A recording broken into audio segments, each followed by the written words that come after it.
Hello, good morning everyone and good evening. So, magluluto tayo ng chicken balsamic.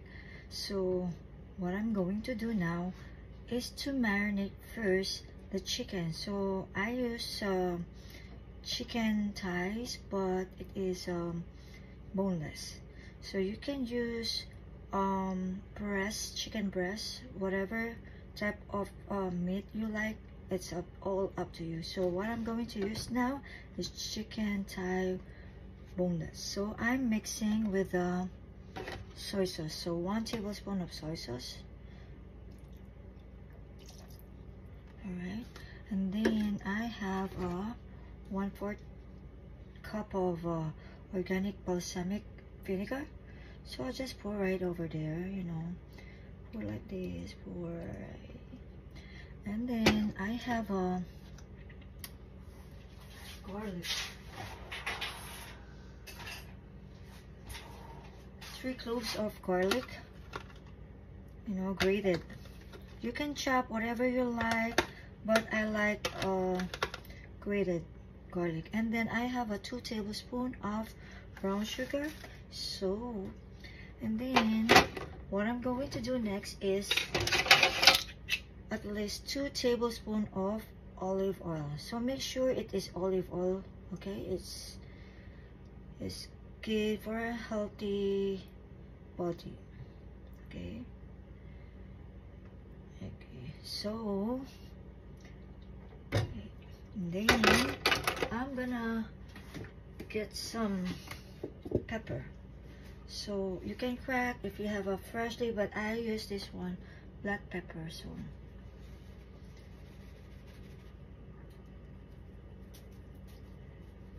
yeah, and then just one more time, and then I'm gonna mix it with my hands. So just to make sure your hands are clean, okay? Your hands are clean. Just massage your chicken. And it's not just you marinate it, you mix it. You have to massage. That's what I learned from my culinary when I was in the Philippines. Massage. So it will incorporate all the ingredients in one. So you massage it, okay?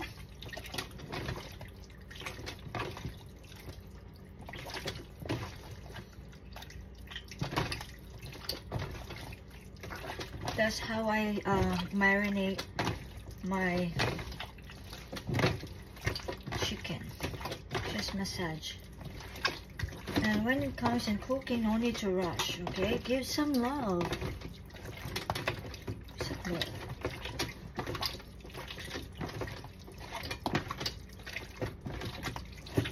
Just massage a little bit more.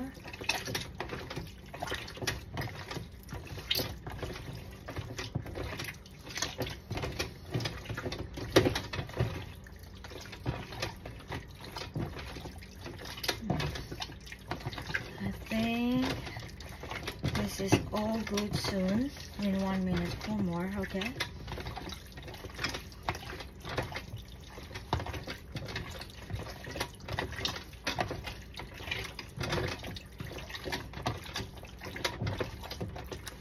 Okay. So I'm gonna let it sit for 6 hours, or you can marinate at least 24 hours if you're not rushing. So since I'm rushing, I'll be marinating for 6 hours only, okay? 6 hours, because tomorrow I get back to work, so I have to cook something for myself, for my family as well. So, and then cover it in a cling wrap or whatever you want to cover, and then place into the fridge. So I'm gonna reheat a little bit of oil. So na-marinate ko na rin yung chicken. So meron na siyang 6 hours. So pwede na po yun. just reheat this, okay?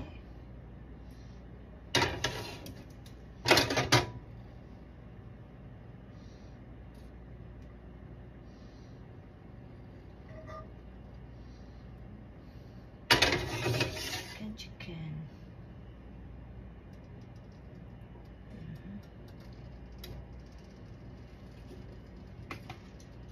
Just place a chicken.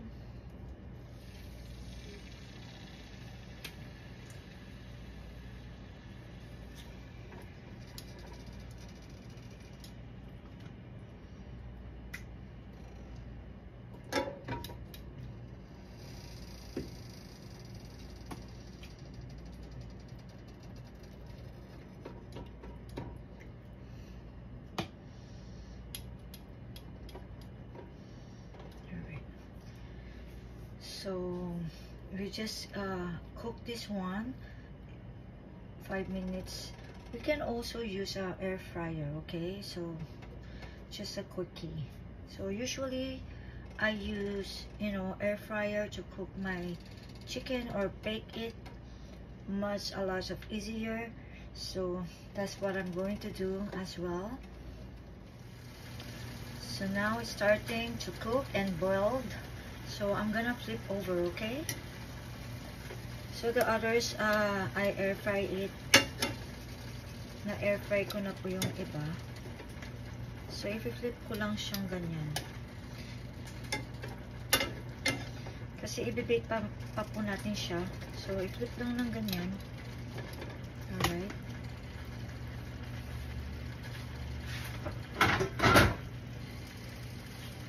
So hayaan lang natin maluto siya. So hayaan natin siyang kumulo pa ng konti. Tapos ita-transfer natin sa serving plate muna. Kasi yung iba ilulutuin ko na dito.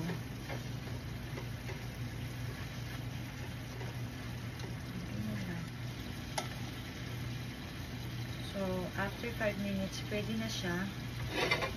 Ilagay muna dito sa serving plate. Set aside muna natin, ha.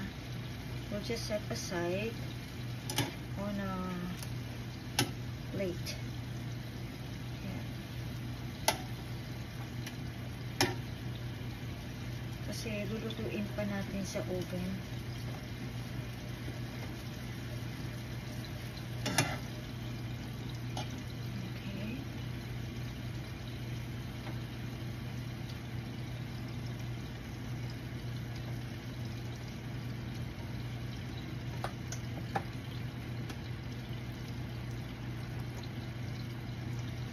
Medium high heat lang po, ha. Huwag masyadong malakas.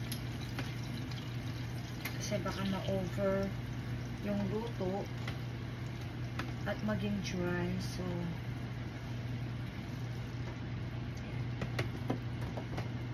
lulutuin natin lahat na para isahan natin.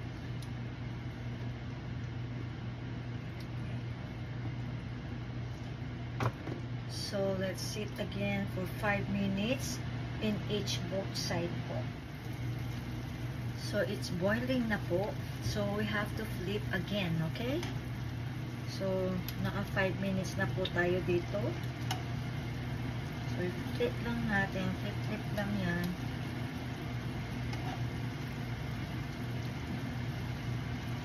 Still medium high heat lang, ha. Okay.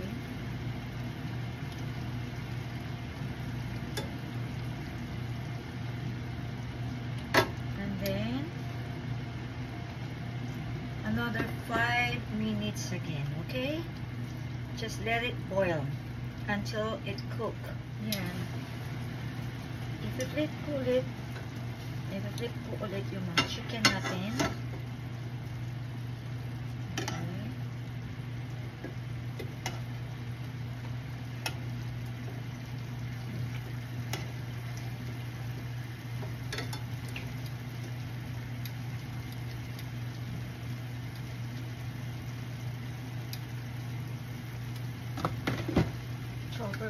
Cover po natin.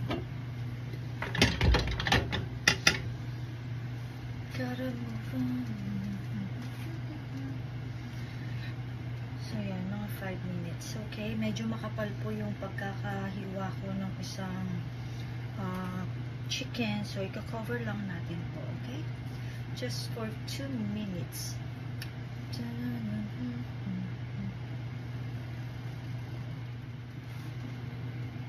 So, yan na po.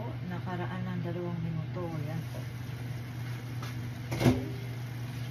Flip ulit kasi i-bake pa natin. So, just so,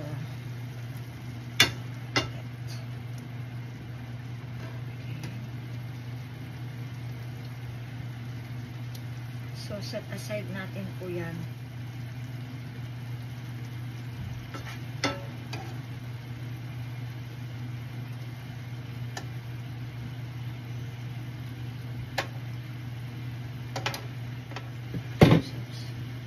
Natin yung natitira pang sauce, yung marinade niya.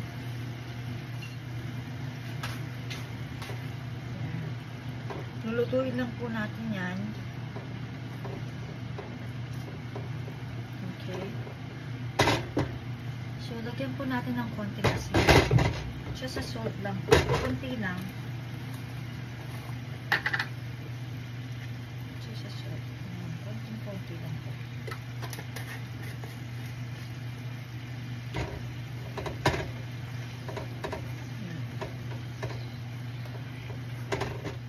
Tapos, i-low heat na lang po natin, ha. Just a low heat. Medium low. Kasi, magtitiken na po to. So, just a couple of minutes. Hayaan lang kumulo ng kumulo. So, we're going, ipiprepare po natin yung baking pan natin with a little bit olive oil lang, ha? Yan, almost taken na siya. So, for 30 seconds. Yan. Ito yung consistency na gusto natin, okay? So, wala tayong nilagay na cornstarch. It's just cook it. You know, para lumabas lang yung maging malapot siya. So, we cook it. Yan, ganyan lang. So, I think this is ready. So, stop na natin yung apoy. Okay, yung heat. So, that's it. Okay, so, i-ready na natin yung baking pan natin. So, since my chickens is already cooked, you know, so, konti na lang para ma-incorporate ko lahat yung kailangan po natin. So, naisip ko wag na i-bake. Pero, pwede rin naman i-bake po. So, ito, pinapainit ko lang yung kawali ko. Tapos, ito yan. Ito yung ilalagay po natin. Yung kanina, yan, ilagay po lang natin yung marinade na pinatiken po natin. So, yan. Yan. Pero kung hindi pa siya gaano luto yung ating chicken, pwedeng i-bake yun. I-bake talaga po siya. Pero since binake ko siya, in-air-fry ko dito sa oven kung maliit.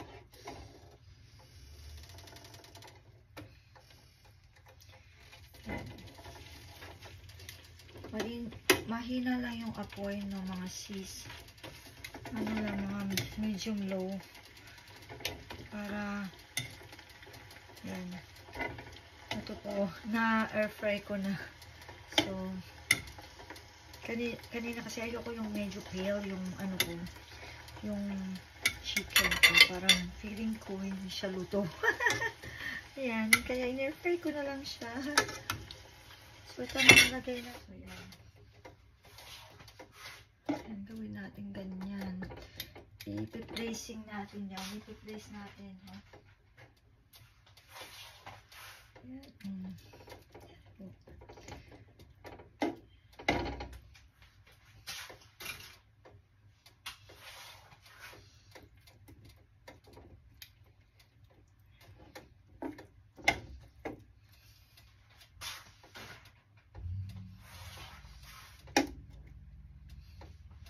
Natin sa isang kawali natin, pero actually maliit pa yung kawali ko kasi yung ibang kawali ko, yung mga ibang pot ko nasa garage.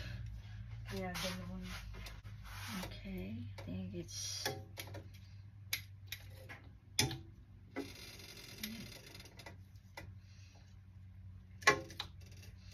yan, ganyan lang.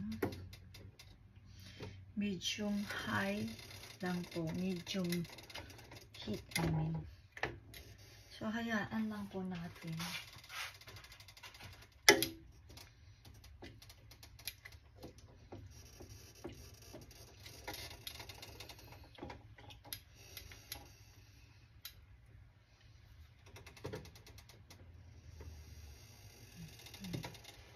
Then, cover po natin. Cover lang po for few minutes, okay? Yan. So, i-flip lang natin ng konti.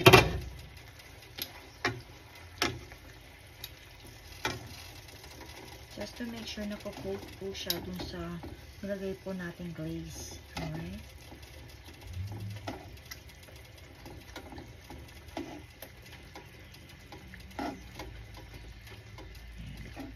Ang ganda ng kulay, ha?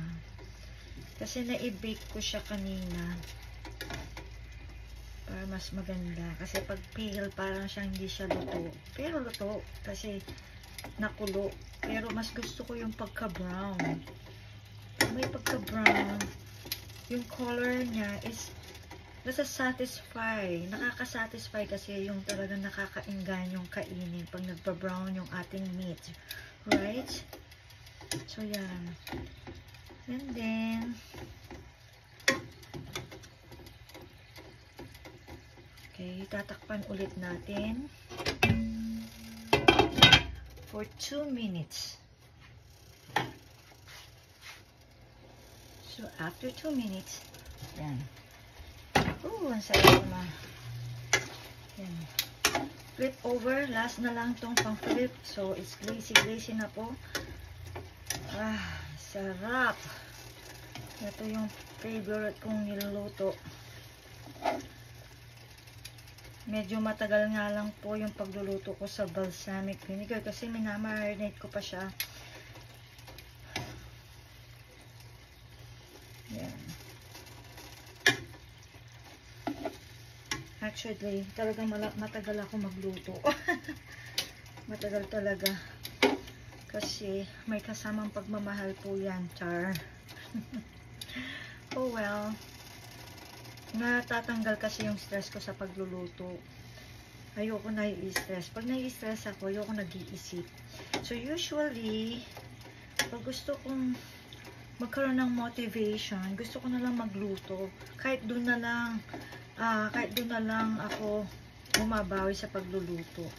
Kasi pag nasabi nila, oh, ang sarap ng luto mo, 'di ba? Ang saya sa feeling pag nasabi sa iyo na ang sarap ng luto mo, swerte naman, pamilya mo. You know, ang sarap sa pakiramdam pag nasabihan ka masarap magluto. Ayan. So, yan. Yan na po yan. So, maglalagay po tayo ng mozzarella sa taas. Alright? So, maglalagay po tayo ng mozzarella dito sa tops. Sa top lang po, ha? So, since na-shredded lang ang aking mozzarella, okay na po yan. So, itatop din lang po yan. Usually, yung buo, yung whole lang ang gagamitin sana. Tapos, i-slice nyo. Tapos, ilalagay nyo sa top ng chicken. Kaso, ito lang yung available ko. Ganito lang, pag nagbabudget lang ako, ito po yung sa akin, mozzarella craft. Pero pag may budget ako, gusto ko yun din, yung Tillamook. Popular siya kasi dito, tsaka ang sarap niya. Ito, masarap din siya. Pero syempre, iba-iba yung brand, iba-iba yung taste natin, di ba? Pang preference natin. Pero kahit ako, mura, mahal, bas may budget ako, yan. Bibilin ko. Pero pag wala akong budget, yung kaya ng bulsa ko, di ba? Basta, nasa lang yan nasa pagluluto lang yan, di ba? Nasa pagluluto lang yan. Kung talagang masarap at di mo tinipid, sasarap ang iyong luto, okay? Basta may kasamang pagmamahal, at passion ka sa pagluluto mo, hindi mo tinitipid, go for it. Masarap po. Okay? Magiging masarap ang ating lutuin. Kahit branded man yan, hindi branded, okay na po yan. Kung wala po kayong mozzarella, hindi nyo kayang yung budget nyo, well, ano lang po, kahit Eden cheese lang. I mean, quick melt. Pwede na rin po yun. Kung wala po kayong, dali, nawakan ko yung buhok ko. Ayan, magbuhok ko. Pagdating sa pagluluto kasi, medyo, ano rin ako, yung, parang, gusto ko lagi ako naghuhugas kung ano lang na hawakan ko, ganyan. So, yan. So, pwede na namang kamayin natin. Kasi kami na naman ang kakain. Pero, kahit na ba, di ba? Kahit na ba? Yan. I-over na po na natin, ha? Yan. Yan. I-put natin sa ating mozzarella. Yan. Hayaan lang natin magkulo. I mean, mag-melt yung cheese. Yan. Since wala po akong parsley na fresh, pwede tayong gumamit na dried. Or pwede rin tayong gumamit ng basil. Sa Philippines, fresh, mura lang. Mas maganda rin kung basil na fresh. Pero kung wala kayo, dried na lang. So, maglalagay tayo, tapos tatakpan po natin, okay? Parsley lang po. Pwede na to. Okay? Ibuburin lang natin sa taas para mayroon lang na pampagana. Green is good. Okay? Ayan. Masarap pag marami, no? Alright. Tapos, hayaan lang natin kumulo lang yan. Para mag-melt lang yung chicken. Sorry. Yung cheese. Hayaan lang po natin, okay? So, hayaan lang po natin. Chika-chika muna tayo. So, yan po. So, once na melt na po yung chicken, it's time for you to eat. So, pwede natin tikman. Yan po, kung anong lasa. Pero natikman ko yung parang naalala kong bigla nung nag-aaral pa ako. Laging parang pag naamoy ko yung niluluto namin, parang gustong-gusto ko nang kumain. Pero syempre, kailangan lahat kami nagpa-participate sa pagluluto. Which is bata-bata pa ako nun. You know? So, mga kasabay ko, mga chef talaga. Ako, parang, wala lang, gusto ko lang. Kasi yung, yung nanay ko noon, gusto management. Ayoko ng management, gusto ko culinary. So, ang ginawa ko, nag-work ako, tapos nag-business ako, tapos sabi ko, mag-aaral ako ng culinary. So, nag-ship ako ng culinary. Tapos, ang sabi ko dun sa teacher ko, pwede bang installment? Siyempre, hindi ko kaya yung buo. Ang mahal kaya nun, which is around sa pera natin, 60,000. 60,000 pesos. Di ba? Mahal na nun. Hirap-hirap akong ugaga magtrabaho, mag-online, kung ano-ano nang pinapasok ko. So, to the point na, nabayaran ko yun hanggang makatapos ako sa culinary. So, yun. Pero ngayon, nagagamit ko yung pinag-aralan ko. Tapos, dito kasi, wide sila. Yung ibig sabihin, wide varieties of ingredients. Ang dami mong mabibili dito. Kasi nung nag-aral ako, may mga ingredients na hindi mo kayang bilhin sa Philippines. Limited lang, kumbaga. Pero dito, ang dami. Lahat ng spices nandito na. Sabi ko, ang sarap magluto kaya pag marami kang spices, marami kang nilalahok, hindi tinitipid lahat. Kaya sabi ko, tama nga nandito ako sa US. At least, diba? But anyway, check po natin ang ating, ayan. So, there you go, ang ating balsamic chicken. Ang sarap po nito. Try natin. Ayan po ang aking balsamic chicken. Alright.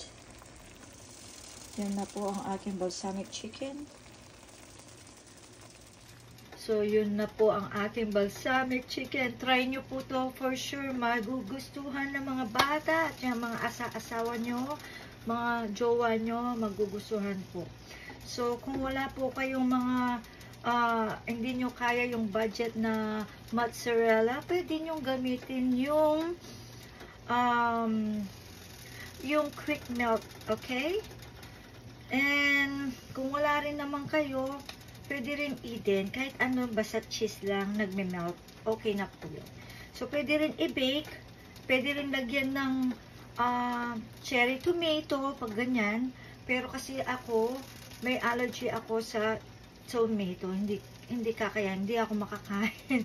So, yan. So, isa-set aside natin yan. So, titikman po natin. So, turn off lang natin yung heat. And then, titikman natin. Diyos ko, may kapampangan ko pa. Sorry. So, titikman po natin. Kasi sa kapampangan, takman ke takman ke iniluto ko. Pero, kasi since na kapampangan Tagalog, kaya balid-balid ko. Kasi pinana ng Tagalog ang kapampangan ko. So, yan. Yun na po ang aking chicken balsamic. Titikman natin ang ating niluto, ha. Konti lang. Ayan na.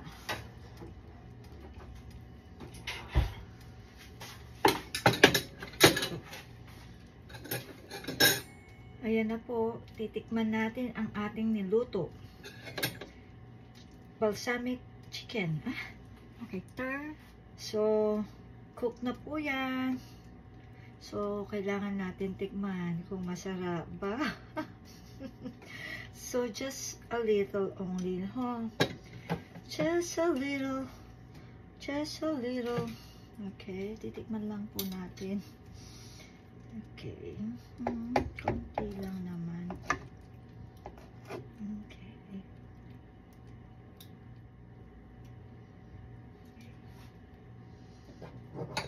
Yan.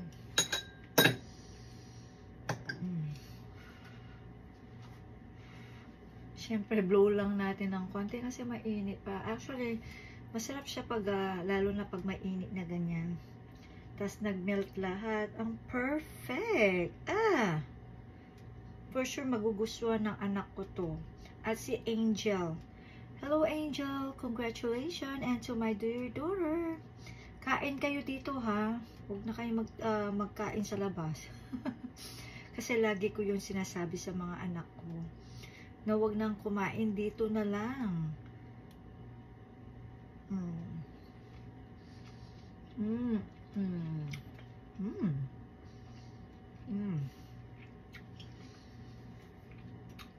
Tastes good. I mean, tastes great. This is so good. I-try nyo to, mga sis, ha? I-try nyo. Ang sarap po niya.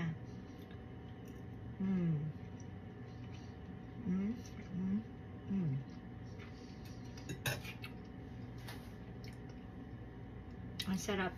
Lalo na sa thighs. Ako, favorite kong part na chicken is boneless chicken thighs. Kasi hindi siya dry. Well, sa breast din, gusto ko din yung breast. Depende kung ano yung lulutuin. So, usually sa breast, gusto ko rin na yung lemon chicken. So, yun ang gagawin ko later. Lemon chicken or orange chicken. Pero, gusto ko may parang fat ng konti. Kasi minsan, halimbawa, yung chicken quarter legs, maganda yung meat niya, malambot. Sobra ang sarap. Hindi siya nagda-dry. So, depende kung naluto mo siya ng sobra, doon siya magda-dry. Pero, sa akin naman, hindi naman siya nagda-dry. Thank you so much for watching. Sana nagustuhan niyo po ang niluto ko. And I'll see you later sa susunod ulit mga sis. Bye!